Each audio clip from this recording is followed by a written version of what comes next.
Hello and welcome to my latest video. Now this video is on a new fighter who I've never covered on video before. Okay, Milburn Saylor.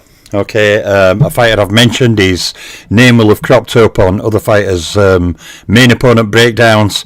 A very unknown and under-respected fighter, I think.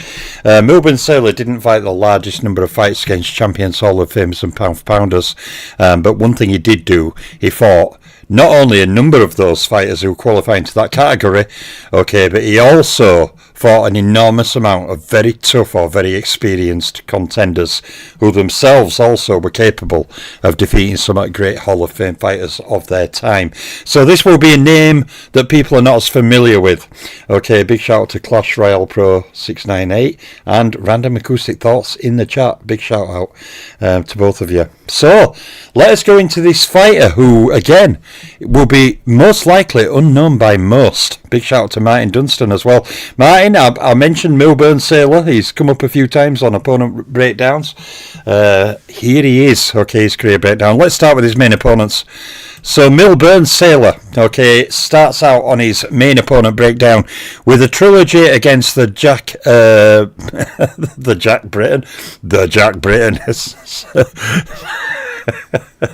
That came out totally wrong. A trilogy against the boxing marvel Jack Britain. Okay, he lost 2 and drew 1 from those fights. He also lost early in his career to the great featherweight king Johnny Kilbane in a singular fight, and also lost to another great welterweight champion, Ted Kid Lewis, of course, the great rival of Jack Britain. Next up is former lightweight champion Battling Nelson. Okay, Milburn Saylor defeated him. He then lost to the great Welsh wizard Freddie Welsh before beating former world champion Tom McCormick. Next up is a fight against a very capable fighter, Tommy Langdon. Okay, Milburn Saylor lost that fight, but he did fight a trilogy and win all 3 fights against capable and tough contender Matty Baldwin, before then fighting the equally capable Grover Hayes. In a second trilogy on the trot, Milburn Saylor scored 1 win with 2 draws. So from those 2 trilogies there, 6 fights, he's actually lost none of them to 2 very, very tough contenders. Big shout out to Paul Gaskell in the chat as well. So next up is Phil Brock. Okay, Milburn Saylor twice defeats him. Then he also fights and defeats in a singular fight former title challenger Ray Bronson, before fighting and losing to Hall of Fame former lightweight champion Willie Ritchie. He then fights the super tough contender Joe Mandota, fighter I've raved about on here for years, suffering 2 losses and 1 draw from that trilogy. He then also scored a singular win over Andy Bezena, and then to close out slide 1, okay, with 2 fights that are 2 defeats to Jack Perry. So even though he's lost a number of those fights, we have to remember Milburn Saylor is a contender only. He's not a Hall of Fame level fighter to me. What he was is a very, very tough, capable contender. And like many others, like Matty Baldwin, Grover Hayes, many other fighters of their ilk are very tough, capable contenders. Yes, he's lost a number of the fights to the Hall of Famers, but he's also defeated Battling Nelson. He's also won a whole trilogy against Matty Baldwin, as well as fighting a number of other great fighters. But the thing about Milburn Saylor's career is, like I alluded to on the first slide before we got into his career breakdown, he doesn't really fill his career up with champions and Hall of Famers, but what he does is fights many of the super tough contenders of his time. So let us go to slide 2. Now on slide 2, okay, he fights Huey Mehigan, okay, scoring 2 wins from 2 fights. Milburn Saylor also in a singular fight defeats Herb Kid McCoy, and then he also defeats the capable contender Nat Williams twice from 2 fights. Next up is another super tough and capable fighter, Joe Shagru. Milburn Saylor fights Shagru 2 occasions, scoring 1 win and 1 loss. He then fights contender Eddie Moy on 2 occasions, scoring a win and a draw, before then fighting Hal Stewart 2 times, also gaining a win and a draw. Next up, former title challenger Joe Welling. Milburn Saylor fights him twice, scoring 1 win and 1 loss. He then fights a trilogy of fights against the fantastic UK fighter and very underrated UK fighter Charlie White, okay, suffering 2 losses and 1 draw from that trilogy. And he also fights and loses a singular fight to another another of the tough, capable contenders of his time who I've covered on video, Johnny Griffiths. Next up, a fighter I don't believe I've covered on video yet, but he will get covered. The Sheriff from Lockport, Jimmy Duffy. Milburn Saylor fights him twice, suffering 2 defeats. He then scores singular wins over Leech Cross, also defeating in a singular win Stanley Yoakum.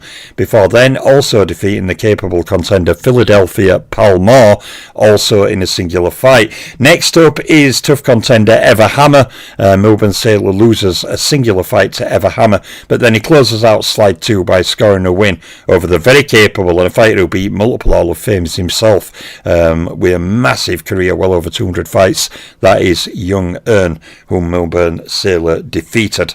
So there is slide 2 for Milburn Saylor. When we go on to, and he's just a contender, okay, but he fought many fantastic fighters and scored many fantastic wins. So going on to the third and final slide of his main opponent breakdowns, he fought the tough former middleweight contender Jock Malone, suffering a defeat. He then also fought 2 draws from 2 fights against George Brown before fighting capable young Tommy Coleman, suffering a loss in a singular fight. So there highlighted our 53 fights. Okay, Milburn Saylor mixed in very tough company indeed. Fought many Hall of Famers, didn't beat them all, but still fought a number of Hall of Famers and many tough contenders.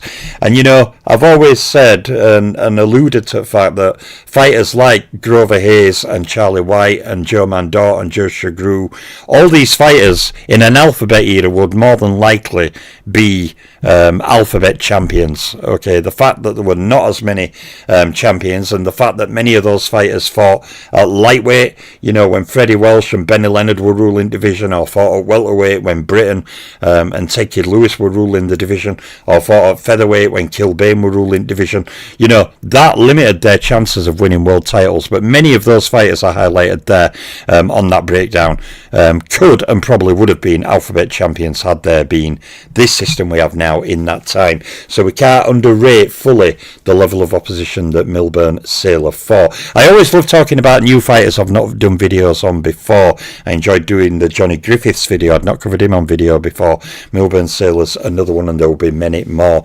So from those 53 fights, Milburn Saylor scored 23 wins with 22 losses and 8 draws. So a kind of even Stevens over his main opponents. When we go on to KOs and rounds boxed, Milburn Saylor scored 28 knockouts. Okay, he scored 7 knockouts in 3 rounds or less, and he scored 0 knockouts in the first round. Now, Milburn Saylor scored 1 KO or stoppage over a champion. He scored 0 over Hall of Famers and pound for pounders, and 0s over rated fighters. But obviously, pre-rating era fighter is very limited there.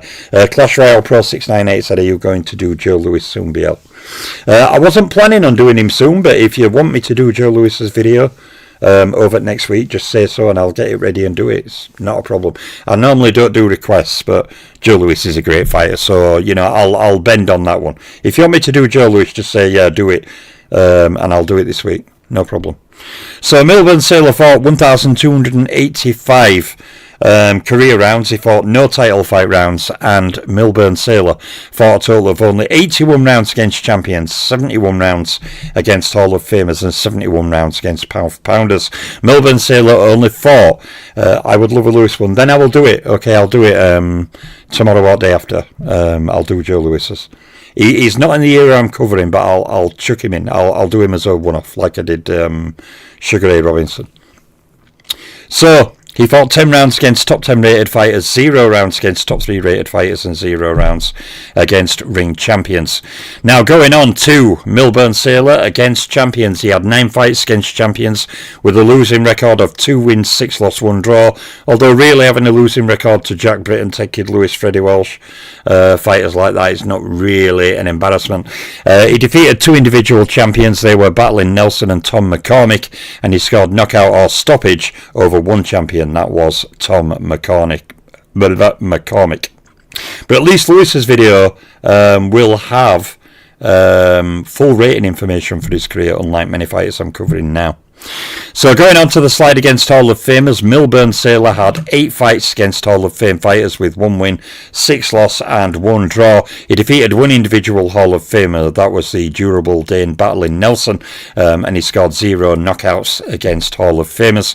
But going on to his slide against Pound for Pounders, same record, 8 fights, including 1 win, 6 loss, 1 draw, defeating 1 Pound for Pounder, the aforementioned battling Nelson, and of course he didn't knock out or stop him, so he has knocked out 0 pound for pound rated fighters individually.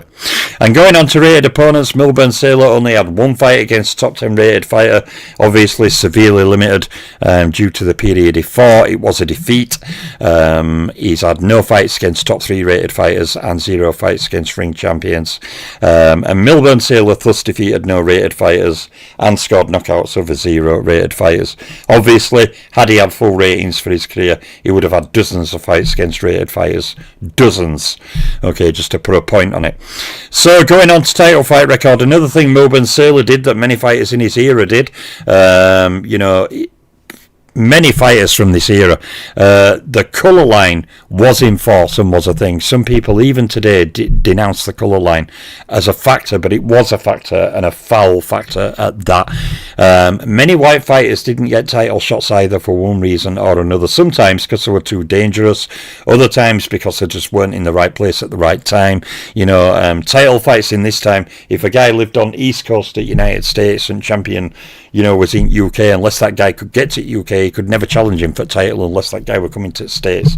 And then if he went to West Coast at States, the guy would have to travel all the way across America it was a bit more awkward. You couldn't take a flight into LAX and then show up 24 hours later at the venue fully ready for a fight. It didn't quite work that way. So there are a whole number of multifaceted reasons why fighters didn't get title shots, but one of the main ones was they were either too dangerous or too inconvenient, or too difficult half of the time.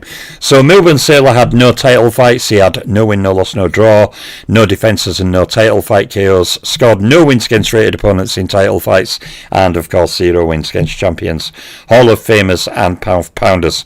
And going on to title 1 slide, Milburn Saylor was never awarded a title, so he has won no world titles, no lineal titles and no undisputed titles.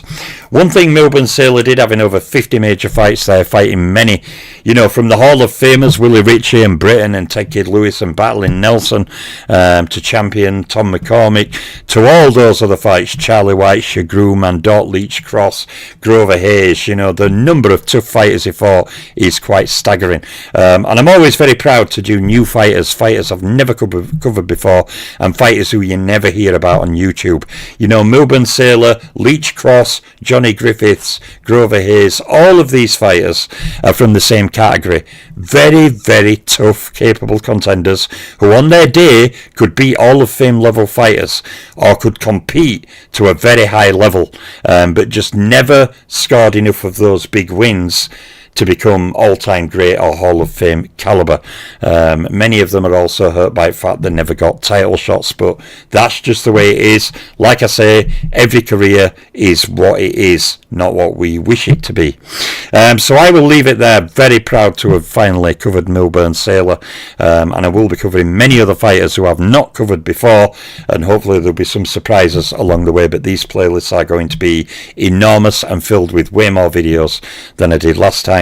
And to Clash Royale Pro 698, I will get to work on that Joe Louis video now. It will be typed up and ready, and I'll do it tomorrow or the day after, and add in with pride of place on my heavyweight playlist, Joe Louis, of course. Great fighter all round.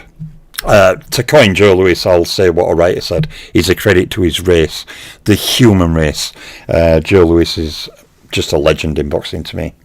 So big shout out to Martin and Random and Paul Gaskell and everyone else in the chat. I love talking about fighters, especially new ones. There's Milburn Saylor. He'll join my retired playlist, and I'll be back tomorrow with more videos. I am out for now.